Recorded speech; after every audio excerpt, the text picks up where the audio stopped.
Hello and welcome to Discussion Today. I'm Tina Jha. The United States and Iran have taken a first step towards reviving the 2015 nuclear deal following a full day of indirect diplomatic meetings in Vienna, Austria on Tuesday. The European Union brokered Iran nuclear talks in Vienna is being attended by diplomats from the UK, China, France, Germany, Russia and Tehran. Special Envoy Robert Malley is leading the US in the indirect talks with Iran. The talks will focus on ways to revive the 2015 Joint Comprehensive Plan of Action that former US President Donald Trump unilaterally abandoned in May 2018. Now, under the 2015 nuclear deal, Iran had agreed to greatly limit its nuclear program through 2025. However, Donald Trump had argued back then that this gave the Iranians a pathway to nuclear weapons. Now, after Tuesday, the US State Department termed it a broad step forward towards reviving the talks. However, the State Department spokesperson Ned Price added that the US expects the indirect talks with Iran on its nuclear program to be difficult and also a long process ahead. So on this edition of Discussion Today, we will analyze the significance of the revival of nuclear talks between the US and Iran, the major hurdles that still remain, and the impact of these developments on India. Joining me for this on the program today are two very special guests. Let me first introduce them to you. I have with me on Discussion Today former Ambassador Dilip Sinha. Welcome to the show, sir. And Mr. W.S.H. Awad, he is West Asia expert. Welcome to the program, sir. Ambassador, let me begin the program with your views on how significant is this move to revive the 2015 nuclear talks between the US and Iran? It is significant for both countries. President Biden wants to show that he is bringing the US back into international diplomacy. He is overcoming the isolationism of President Trump and perhaps some of the irrationality that had been brought in by him in America's foreign policy. So President Biden wants to be more engaged in the world, and he feels that this is one of the areas where he can undo some of the damage that had been done by President Trump's policies and show a certain degree of engagement. In Iran, you have elections coming up in June, and President Rouhani will not be contesting because he has finished his 2 mandatory terms. So he'd like to leave with a certain legacy of having resolved this problem. So he'd like to leave behind a success rather than to go down as a president who went through the whole period of sanctions. Yes. So from both countries' points of view, for both leaders, it is an important step where both of them would like to show some degree of success. Okay, Mr. Awad, your thoughts on how positive a step it is going to be both for Washington and Tehran, considering the fact that these are indirect talks into the process? Well, I think, as Ambassador have said, this is actually the first steps toward normalization of the relation and bringing back the United States into the international arena, where the United States has to prove that it can be part of the peace and security and global peace and security, and not only as a unilateral power, because it was a 2015 deal that it has been done along with the American who agreed 5+1 and the European and the international agreement, where Mr. Trump pulled out of this agreement only because he wanted to oppose whatever President Obama have done and erase the era of Obama. And I think the American has no logic in going and putting conditions on that deal right now, because it was President Biden who promised during his campaign that he will come back to the deal. And in fact, if the United States can come back to WTO and it can come back to WHO and also to the international organization, why not to an international agreement that have been already agreed upon? So to put any sort of conditions on the issues, actually it is complicating the issue rather than helping, because here you have the loss of the trust of the United States as a peace broker, a loss of trust of the United States internationally if they are unable to honor their own deal with the international community. So I think Biden is trying to find a face-saving formula to come back into this deal without showing to the American Congress and to the American people that he has compromised on the American national interest. But everybody knows, including the European, as you know, they have already agreed that this agreement with Iran will deny Iran any nuclear weapon in the future. And in fact, that is the experts also from the International Atomic Agency, which have already stated that this will make it impossible for Iran to go nuclear. So therefore, why you wanted to go we don't want to abide by the agreement already being signed upon. This is one of the issues. And I think the discussion and the extension of the discussion in Vienna and the bilateral meetings of the United States with different stakeholders have shown that there is a keen interest of bringing the United States back into this agreement and ensuring that Iran does not go the hardline way, because as Iran have said earlier, they are not willing also to trust the American, neither North Korea, nor Iraq, nor Libya. They will not go the Libyan or the Iraqi way. So the United States have to recognize this is a very important piece of agreement, and it will bring stability to the region rather than make it more unstable. Back to you, Tina. Okay, Ambassador, so it's more of a face-saving effort by the United States. A lot of analysts have also been suggesting that. And also the fact that Donald Trump actually walked out of the deal unilaterally, saying it is favoring the Iranians in a bigger way. And now the new administration getting back to the talks table, how much of it weakens the United States' stand? The deal had certain weaknesses, which is one of the reasons why it had been criticized by some countries, including Saudi Arabia, which took a certain cautious stand on it. But nevertheless, it was an agreement reached. And once an agreement is reached, there are always pluses and minuses in an agreement, and it has to be honored. That's how international relations run. Now, what the US has to understand, of course, it understands, is that the global situation has changed considerably. And you have moved from a unipolar world to what is now more or less a bipolar world, where you have on the one side China, which is the second largest economic power, and you have Russia, which is a very strong military power, which are both supporting Iran. So, and Iran has taken a very tough stand. So, the moment the US withdrew from the deal, Iran started enriching uranium beyond the agreement. So, the violation took place from the Iranian side as well, which in a way makes it very difficult for the US, because Iran now has the support of China, and you've seen this new deal that's been signed by Iran with China, $400 billion. So Iran can go ahead and have good relations with both Russia and China, as a result of which the US will be then left in a situation where Iran will be developing nuclear, enriching its nuclear facilities, potentially moving towards a nuclear weapon. And economically, despite the sanctions being imposed by the US and Europe, it will not feel that, because China is itself a major economic power. So the US is trying to bring itself back into the region where Iran is a very important player and where US has important interests, apart from its close ally, Israel and Saudi Arabia. So the US would like to come back in this region, become a player in this region, and try and bring itself back into the role of being a factor of peace and stability in the region, which I think from our point of view also is a very positive development.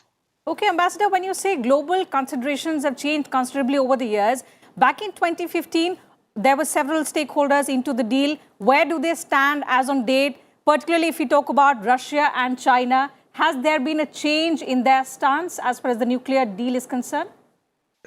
In the last 6 years, China has emerged as a very as a major economic power, and China has also become an expansionist power, where it is looking for expanding its economic interests all across the globe. It has already, as I said, signed this major deal with Iran. It has linked up with Iran through a railway line network. It has strengthened its relations with Central Asia and is now using Central Asia as a springboard for entering into Iran.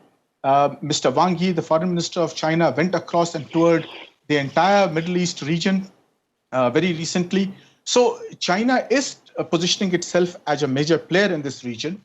And it is in the US interest to ensure that it comes back into this region also as a player, where it is not a partisan player, but that all the parties in the region, including Iran, are able to talk to and deal with the US. So it is the situation where the US can act as a factor of peace rather than as a partisan power. Okay.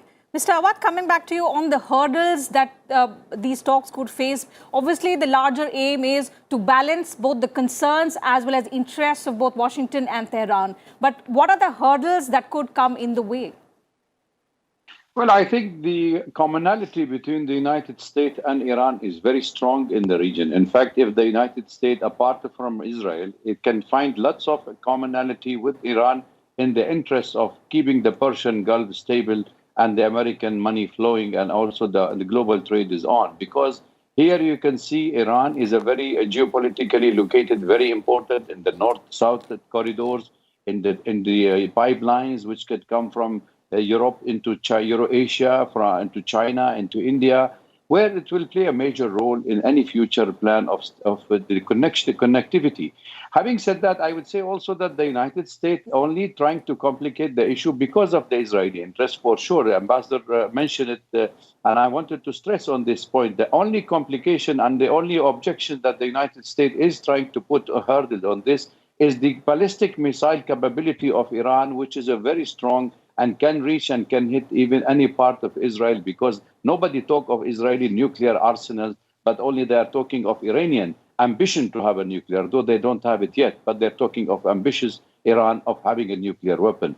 But Israel also sees lots of concern because they think that Iran have expanded into this part. They have been supporting resistance forces against its occupation. So therefore, they know that exactly that they can sabotage this deal. And as long as the Israeli lobby apply pressure on the United States, they will continue to put this hurdle on the way of not signing or coming back to this agreement. But I think the Iranians have taken a very strong and firm stand, and the European knows very well. Actually, the violation of the agreement was not done by the Iranian at all. Even if they have gone into enrichment more than 20% of the uranium, you can go clearly to the articles of the agreement. If someone pull out of the agreement, that will give the other party the ability to also move away from the agreement and go back into their status quo on their original stand. So I think the European understood this, and that is why they are putting pressure on the United States. If the United States only keep away, that they are thinking that Iran is expanding its arm in Yemen, in Syria, in Libya, in Lebanon, in Palestine, all these in Iraq, all these issues, Americans understand that if they solve the problem with the Iranian, definitely they will come back to the table and they will come back to the investment. But I think the changing game plan now has happened, that the Iranian went for a 25 years deal with the Chinese. Yes, they have already presented the Chinese with a $400 billion deal. That is, the American companies are losing, and there is a pressure on the American administration currently by the giant American companies that we are losing Iran because of our interest in the region is being sabotaged, and therefore American recession's influence in the region is already been witnessed, and that vacuum is being filled by the Chinese and by the Russian, and India is moving now in the direction of getting access through Iran into the CIS country through Afghanistan. So all this fall in the interest of the region. The United States had no option but to come back to the table and remove those hurdles which they are trying to put it on the table of the Iranian nuclear capability and a nuclear curbing the Iranian ballistic missile program. So I think these are the issues only. Rest of the issues like opening the market and inviting the American companies and investments and improving their infrastructure of banking systems and the malpractice and misgovernance, all these issues will come, of course, on handy, because the United States, I don't see the United States, honestly speaking, as a witness to the region and being watching the American involvement in the region. It's a clear indication that seriously they are not a peace broker. Only the problem here is that the American administration changed, and we have now the Democrat back in power, where we are showing that they're managing the crisis, they are not solving the crisis. That is their style of dealing with the international diplomacy. So, and now they wanted to create more trouble in the region rather than helping in solving the problem. And I think they are looking for more of a trouble with Iran. But because of the Iranian, now they are unable to bring them back to the table as putting the stick and carrot policy which they have been carrying away, and their partners, the European partners, are moving away from the American position, particularly with this issue with Iran. I think they are recognizing that if they do not come back, Iran definitely will go in nuclear, no matter what may be trying. And therefore, they cannot see Iran go the North Korean way, or they can be more pressure on the United States to come back, and those hurdles should be removed. Okay, Ambassador. So for the talks to progress And as Mr. Awad suggests, with the United States not having much option ahead, do you see Washington lifting the sanctions that it has imposed on Iran going forward? You see, now, apart from the nuclear program that Iran had, which was a major concern for the US, there was a few other concerns as well, which is Iran's involvement in the region, in the war in Yemen, in Syria, and of course, other activities related to Israel. So that also is a major concern of the US. And while Donald Trump wanted to resolve this matter by confronting Iran, President Biden's policy is to try and see if he can start a dialogue with Iran. Of course, there's this issue of who will take the first move. And that's why EU's mediation has been accepted. And what we are facing is parallel talks mediated by the EU. If we can make progress, they can make progress in this, that will be enable the US and Iran to start talking directly and perhaps get over this hesitation that both sides have. But as far as the concerns are there, the US has certain concerns regarding regional stability as well because of Iran's policies in the region. And that's one of the reasons that it's not just Israel, there's also Saudi Arabia, and there are certain other countries also which are concerned about Iran's policies. So the US also has to look at that before it gets into any direct talks with Iran and lifts sanctions.